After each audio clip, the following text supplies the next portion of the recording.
the point because Ọọ̀ni àti Aláàfin ẹ parí ìjà wọn by force ní àdálábà àwa Yorùbá àdálábà ẹ parí ìjà yín ẹ pe àwọn ọba lọ́ba tó kù ẹ foríkorí tí political consciousness bá ń lọ Fúlàní ò ní wà ìlú yìí o but disintegration tó wà láàrin àti Ọọ̀ni àti òun ló fà á táwọn governors náà tó ṣe ń ríra.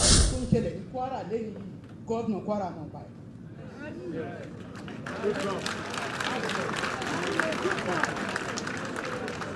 ó mọ̀ ń pa ẹ̀ àjẹ́ńdà ẹ̀ ní kínibomi bàbá tèmi tó bí mi àwọn náà jọ bẹ̀rẹ̀ Kwara bàbá mi Michael Aṣáájú the first journalist from the old northern Nigeria. kí gbogbo ẹ̀yin olólùfẹ́ padà sórí ìkànnì Yorùbá Space TV níbi tá a ti máa ń mọ àwọn ètò àti ìròyìn wá fún yín lólókò òjọ̀kan gbogbo tó ń ṣẹlẹ̀ káàkiri Nàìjíríà pàápàá nílẹ̀ Yorùbá ti wá ẹ wo tó bá jẹ́ ìgbà àkọ́kọ́ tí yín rè lórí ìkànnì yìí ẹ bá wa subscribe ẹ sì má gbàgbé láti tẹ bọ́tìn kékeré tó dàbí àgbo yẹn tí yóò máa ta yín ní lóko nínú ìgbà tá a bá ti mú fídíò tuntun wá síta ẹ wo èyí tá a tún fún wa fún yín lónìí àrà ọ̀tọ̀ ni ó yá ẹ wá lọ bó ṣe ń lọ ẹnì tó níbẹ̀. ọjọ́ tán bá ti gba Yorùbá wọ́n gba Nàìjíríà Yorùbá sí Yorùbá kò sí Nàìjíríà. Geographical expression ẹ jẹ́ kí n wá mú lọ sí Kogi àti Kwara ṣẹ́rí a máa ń tanra wa by the wrong narrative gbogbo tó ń ṣẹlẹ̀ ní Kwara lẹ́yìn gómìnà Kwara náà báyìí.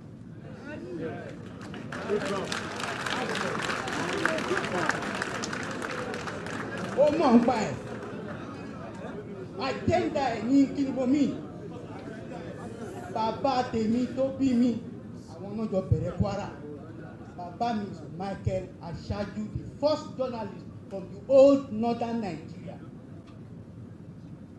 He was a reporter for Nigerian Tribune nígbà tí Alhaji Lateef Jákàndé jẹ́ editor Tribune in 1953. So Kwara tẹ́ ẹ sọ north ló wà but tí o bá jẹ́ wá ti Kwara tó jẹ́ Yorùbá onímọ̀ ṣe máa classify ẹ̀ 1967 wọ́n dá 12 states sílẹ̀ appreciate Awólọ́wọ̀ 12 states tó ń dá sílẹ̀ ní 1967 under Gowon Awólọ́wọ̀ ló dá sílẹ̀ nígbà tó máa pè Kwara wọ́n pè ní West Central State West ni wọ́n pè Central State Lọ́kọ́jà ló yẹ kó jẹ́ capital wọ́n mú bẹ̀ sí lọ́rùn. ọ̀rọ̀ yẹn di ìjà ní Supreme Council of Yakubu Gowon àwọn Fúlàní northerners wọ́n ní wọ́n nígbà pé wọ́n lè gbà kó jẹ́ West Central State àwọn Yorùbá ní Supreme Council wọ́n láwọn yóò nígbà kó jẹ́ North nígbè ní North so they came to a compromise a máa pè ní Kwara Kwara yẹn ni orúkọ tí àwọn Nupe ń pe River Niger wọ́n fi ń pè ní Kwara lẹ́nu Bangboye ni gómìnà Kwara ẹ̀yin tẹ́ wá láti Ọ̀fà before 1967 creation of Kwara kò sí ọba Yorùbá tí wọ́n bí yàrá ìyá ẹ̀dá tó lè wọ́ bàtà níwájú Sùlùgàmbàrí tó máa ń ṣe mítì kò lè wọ́ bàtà ó láti fi ẹsẹ̀ rìn wọ́n ń bẹ̀yẹn ni because òun ni olórí fádà mi ló kọ átíkù yẹn ó wá sọ fún Bangboye wa ní látẹ̀ní lọ gbogbo ẹ̀yin ọba ẹ máa wọ bàtà yín so that was the first court wọ́n wọ bàtà tẹ́lẹ̀ wọ́n wọ bàtà Yorùbá dẹ̀ ni wọ́n ọba Yorùbá ni wọ́n ṣe rí ní Kogi mo lọ aṣọ tí mo wọ̀ yìí ẹ jọ̀ọ́ aṣọ tá a fi sin Chief Cornelius Adébáyọ̀ ní last week aṣọ tí mo wọ̀ yìí àti ìfìlà yìí la fi sin wọn mo wọ̀ wá sí bí on purpose because káníkù yẹn ò ṣẹlẹ̀ ìyà tó ń jẹ wá ní Kwara lẹ́yìn yìí Adébáyọ̀ níbà àti permanently secure Kwara fún wa.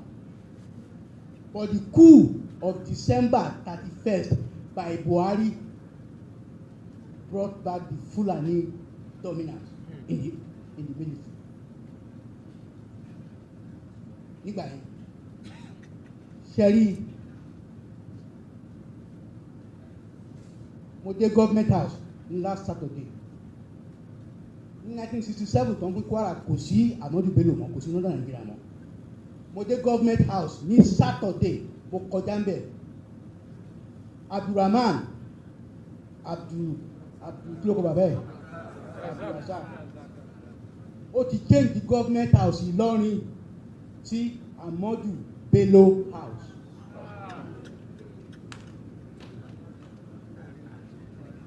Kí ni ìtumọ̀ yẹn? Ahmadu Bello house is the government house of Ilorin, and Kwara State consists of many ethnic nationalities. Gbogbo wọn kọ́ ni Fulani. Kí ni subliminal message tó ń sọ fún wa? They are back. What am I trying to tell you? Abubakar Bukola Saraki, gbogbo wọn, they are in the same camp. Ṣẹ́rí America tó máa fẹ́ dì pẹ̀lú yín, ibi tí owó wà, wọ́n máa touch yín. When they touch your money, your purse, they've gotten you. Ẹ jọ̀ọ́ sà, ẹ jẹ́ ká collectively ronú, ká collectively ronú. And I'm going to talk about finance. Gbogbo àwọn tó ń da ilẹ̀ Yorùbá rú lẹ́yìn tó ń jẹ́ Fúlàní, every copper of their money is domiciled in the southwest. Southwest wọ́n ti ń make owó, tó fi ń pa wá, tó fi ń destroy wá southwest ni. Dangote southwest, gbogbo wọn southwest, wọn ò ṣe kó company wọn lọ sí north because there is no buying power tó lè ṣe. Ibi nìkan ni àwa la lómi. Owó àbú náà fi ń ṣàdúrà nìjọ.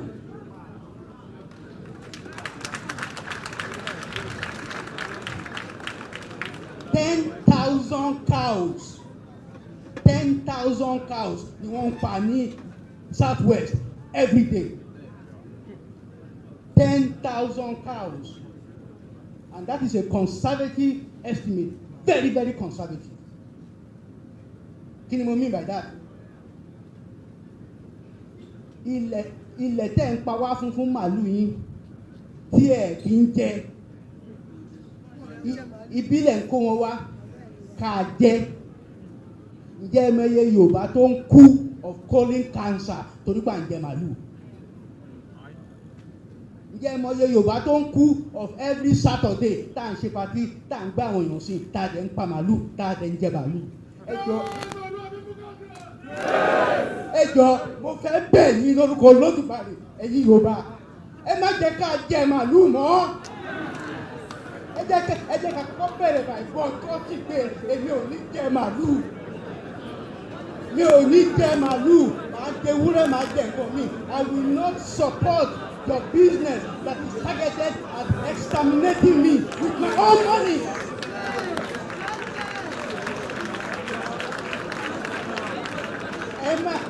Tá a bá jẹ màálù, tí Yorùbá bá láwọn ò jẹ màálù mọ́, they will go bankrupt because wọn ò ní jẹ. Let us do what we can do as an individual. Ẹ torí Olódùmarè, ẹ torí àwọn ọmọ yín tó ń bọ̀, ẹ torí ọjọ́ iwájú, ẹ má jẹ màálù. Ẹ má jẹ màálù tó ń pa lágbègbè tó ń pa lẹ́yìn ìgbà, ẹ jẹ́ kán jẹ fúnra wọn. When they feel that they have no money coming from you, you've made a statement. You have made a clear statement. Ẹ jọ̀ọ́, mo take time ni, mo sọ from my heart ni. Mo sọ from my heart ni.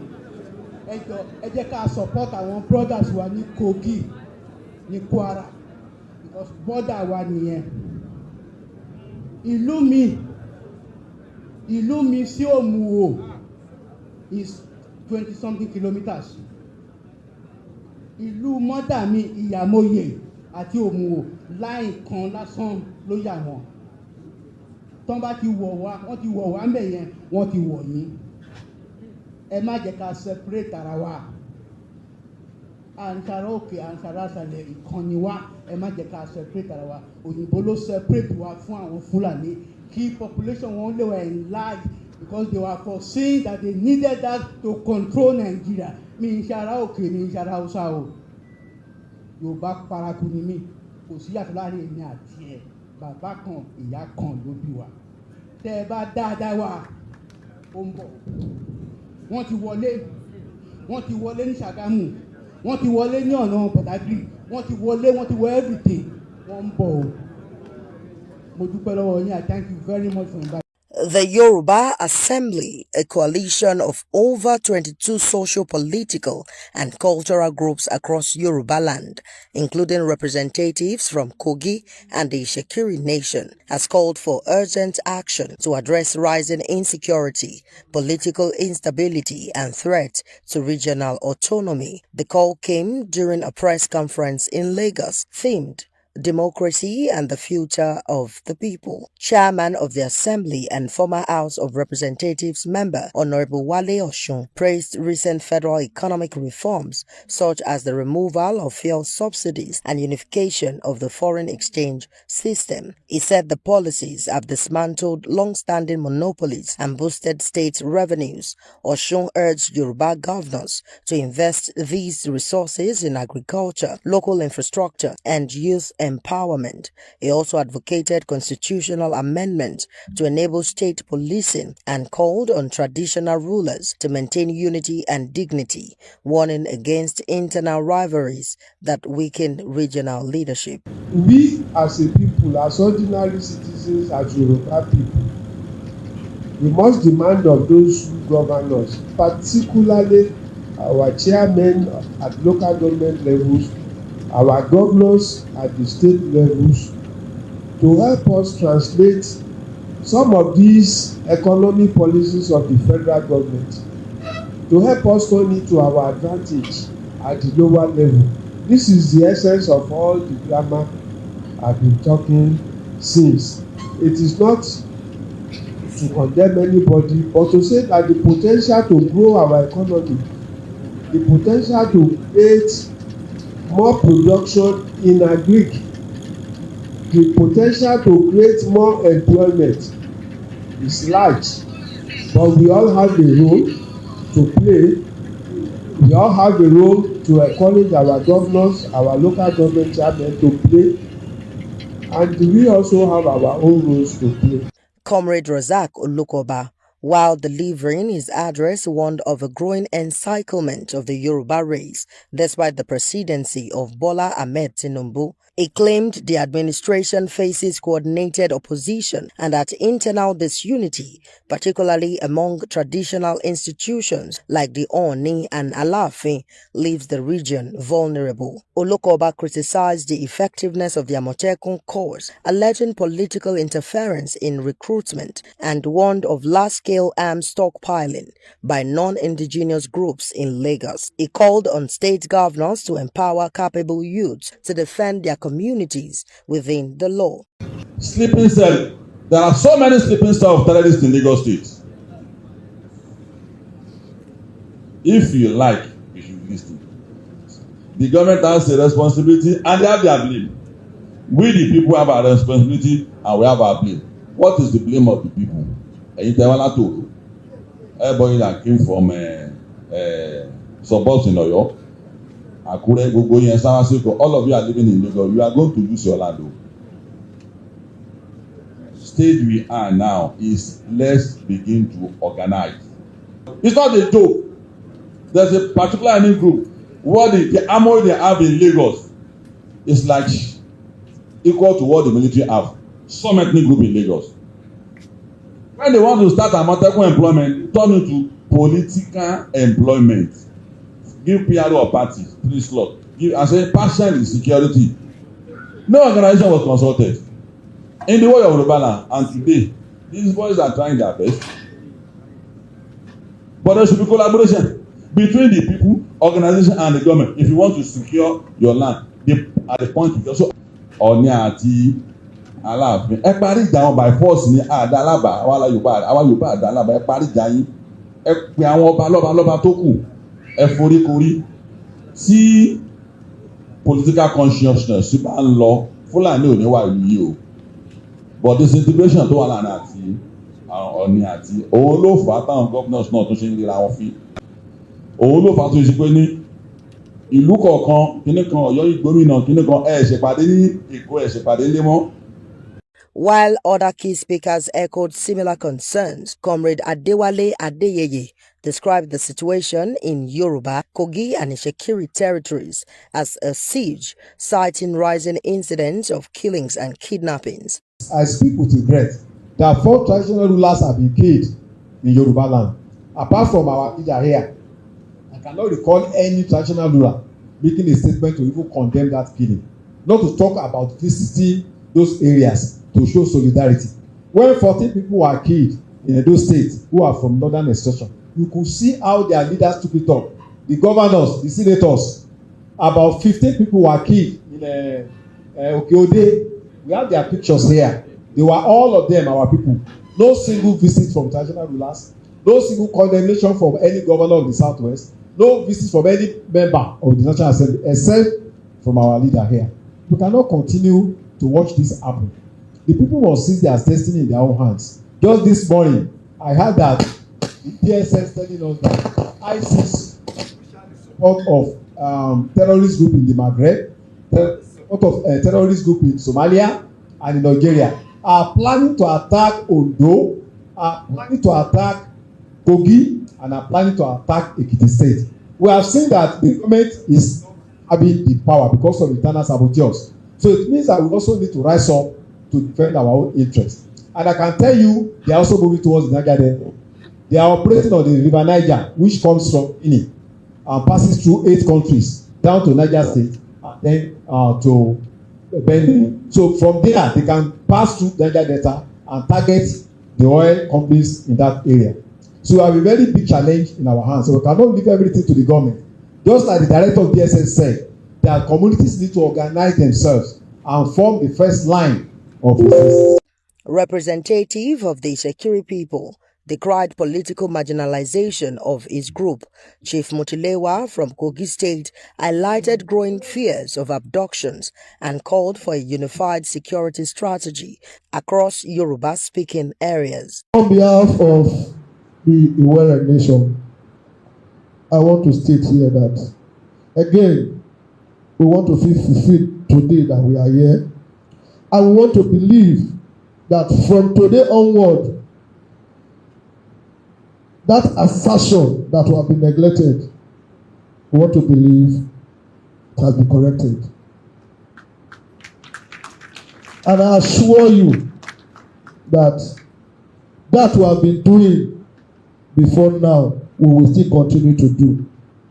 So that at the end, where we ought to be, we must, it's a must, we must be there.